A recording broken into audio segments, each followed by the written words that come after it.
And now, it's time for another Dice Tower review with Tom Vasel. Hey folks, today we're taking a look at a game called Victory in Terror in Europe. Now notice there's a K in Victory. That's because this is from Morrison Games, and this is the first time they've done a game in a while. They did Victory 2 about a decade ago. Victory 2 was a fantastic, unique war game which was all about controlling territories, and the more territories you controlled, the more forces you had. And when you killed your enemy forces, they came back. Unless, of course, you lost the land. It was a very tactical, interesting game with some really cool plastic miniatures. It would have been kickstarted if it had come out today. Well, this is in the same universe, I guess, but this is about terror, or catching a terrorist. So let's take a look at how the game plays, and we'll be back.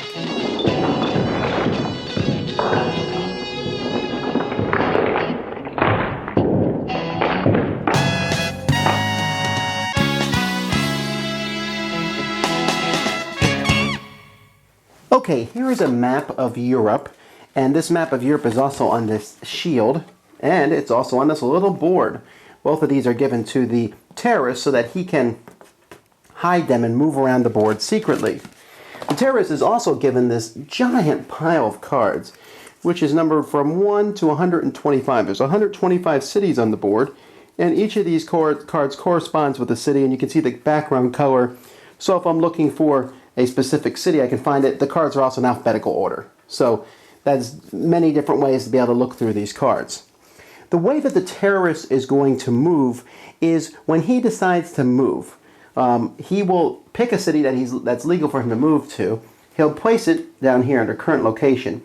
And then he's either going to put a bomb in that city, he's going to leave a trap there, or he's going to start up a terrorist cell. He's going to put that face down. Nobody knows what he's going to put on that city. Then the next time he moves, he'll place a connected city. The next time he moves, and then so after 3 moves, this will be revealed. If there's a bomb in the city that's revealed, then you'll look at the city here, and the city will show you on it basically how many points it's worth if it was bombed. This one's worth 1, and the terrorist will get that many victory points. If there's a trap, nothing happens, and if there's a terrorist cell, the terrorist will heal points if he's been wounded at any given point. Now, there's up to 4 other players in the game. There are secret agents, the bomb squad, and the special forces, and then the informants network. Now, the secret agents, bomb squad, and special forces are all going to be moving their pieces around the board. If they ever happen to land on a location where the terrorist is, or that he had gone through at some point, the terrorist will reveal that card. If it's a bomb, the agent will try to disarm the bomb, and the bomb squad gets an extra die roll against that. It's a simple 1, 2, 3 is a failure, 4, 5, or 6 is a success. So the having the bomb guy find the bombs is better. And if he rolls, 1, 2, 3 is a success, 4, 5, or 6 is a failure. And if you roll 6, the bomb blows up and kills you too, which is never a good thing. A trap, if they find a trap, the trap will just hurt them. And if they find a terrorist cell, well, they can try to get rid of the terrorist cell too, or even disarm a trap. And each of the people has special abilities, and one of them is better against one thing, one's better against another. Now, the secret agents and the bomb squad, they can move on their turn. You're going to be able to move on 2 roads, or from one airport to another airport, or from one seaport to another seaport and then to another seaport. So you can move twice using seaports. You can use twice moving roads.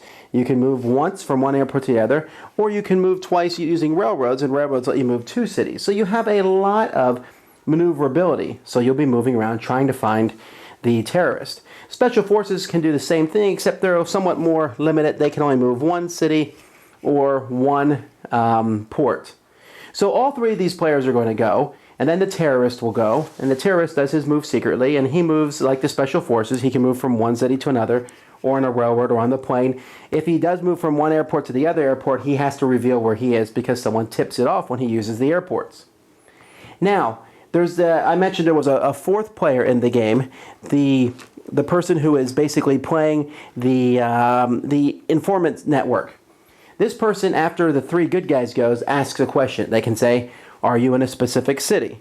If the answer is yes, there you go. You reveal that, or if the city happens to be on one of those, you reveal that. You don't reveal the token that's there, but you reveal that the terrorists have been in that city. Or you can say, are you in a certain region? Are you in Spain? Are you in Greece? Okay, or you can say, are you in any of the regions where agents are? So here, you would be saying, are you in Italy, Germany, or any of these regions here? And the terrorist would say yes or no. So yes, there's more of a chance that it'll be yes, but at the same time, if he does say yes, he could be anywhere in those areas. So this will keep going on and back and forward until the terrorist either gets 12 points for minor victory or 18 points. If there ever is a fight between the two, if you land in the same city as a terrorist, you can fight, you both roll a die, and you'll add modifiers. You get modifiers for other agents who are there. The special forces guy gets a bonus, it's +2, when going up against a terrorist. The terrorist gets a modifier if he's in one of his terrorist zones. And the difference in die rolls is how many hit points the loser will lose, and that's really how the good guys are going to win. They're going to have to kill the terrorist and get rid of 12 points of life from him. So this will continue until either the terrorist wins or until he is killed, and then which one of the sides is going to win. If there's less than 4 players, and people will combine things, let's say there's 2 players, one person will be secret agents and bomb squad, the other person special forces and the informant network. Okay, well obviously there's the things that we need to address. One is the issue of terror. I certainly can understand that some people would not want to play a terrorist because a terrorist is abysmal. Someone who goes around bombing, killing innocent people. It's a terrible thing. So this game actually does have bombs going off into different cities. And while the game is not so much about the acts of terrorism themselves, but about catching the terrorists, somebody has to play the terrorist. So that may chase some people away.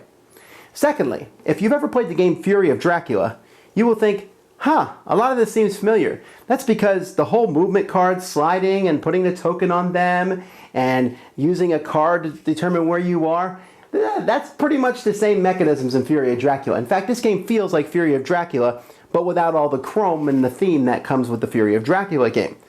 This game is about catching someone. Think about it in the realm of Scotland Yard or Letters from Whitechapel or Fury of Dracula. And so you're trying to catch a person. It could be in one of 125 different cities, and you have 3 pawns on the board and some questions to ask them. A lot of interesting things in this game. Asking the question, you want to ask a city because the city helps pinpoint them best, but at the same time, you're just guessing sometimes. You have to figure out all the different spots that you can move from one spot. Where could he be? Hunting him down, moving, hoping he doesn't slip through the net, etc. Okay, so that's good. But there always seems to be a but, huh? The game is really difficult for the good guys. You can catch the terrorist, and I have, and beat him, and killed him. And by the way, the whole battle sequence is so lucky, and I really don't like it. It's just a total luck fest, so whatever. But catching a terrorist is just luck. Because there's going to come a point where you're going to say, he could have gone that way, he could have gone that way, or he could have gone that way. Let's pick this one. And you hope you got him. You can never really seem to catch him. I'm sorry, but if you played a game like Scotland Yard, and in which there are 5 detectives, you will know that those 5 detectives are necessary, or even 4 of them are necessary, to cast a net to put someone in. It's really difficult to catch someone with 3 people.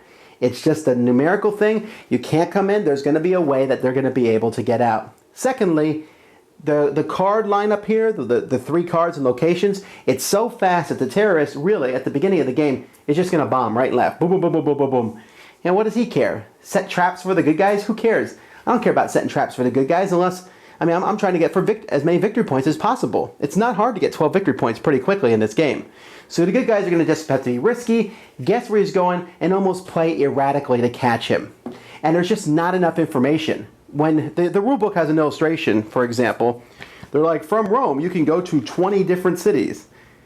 Okay, so if I knew he was in Rome 3 turns ago, and he could have gone to 20 different cities, and from each of those cities to 20 more cities, guess what?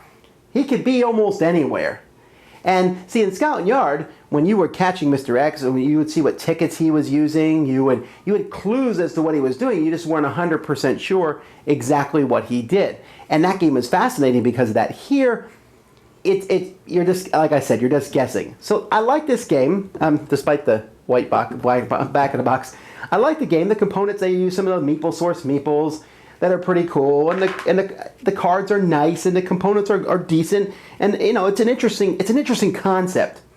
But in reality, it doesn't play out as well as I wanted it to because of that. Just at a certain point, you just got to guess. And if the whole game comes down to a guess, it's unsatisfying for me because I'd like to say, ooh, we used logic to catch him. But no. What happens is you're like, I think, okay, we figured out he's in that territory. Next turn, completely different territory because, well, he was able to move that fast and get over there. So it's an interesting game. Could have used a lot more development and maybe narrowed it down to make it a little bit more evenly balanced. And the combat system is a little clunky, something like, from years ago. I would have thrown it out and added something different in. It just doesn't feel very satisfying when you when you finally find the guy and then you just roll dice to see who wins. That's just not very entertaining. So, I don't know. Viktory Terror in Europe, there's a lot of bright spots in this game, but I think there's enough negatives to make me not recommend it. Thanks so much for watching the Dice Tower videos. Find more great videos and reviews as well as our top-rated audio podcast at Dicetower.com. You can also find other great shows at Dicetowernetwork.com. I'm Eric Summerer, and you've been watching The Dice Tower. The Dice Tower is sponsored by Cool Stuff Inc., where you can find great games for great prices. Cool stuff in stock. Check them out at CoolStuffInc.com. Shut the door, Ruby. There.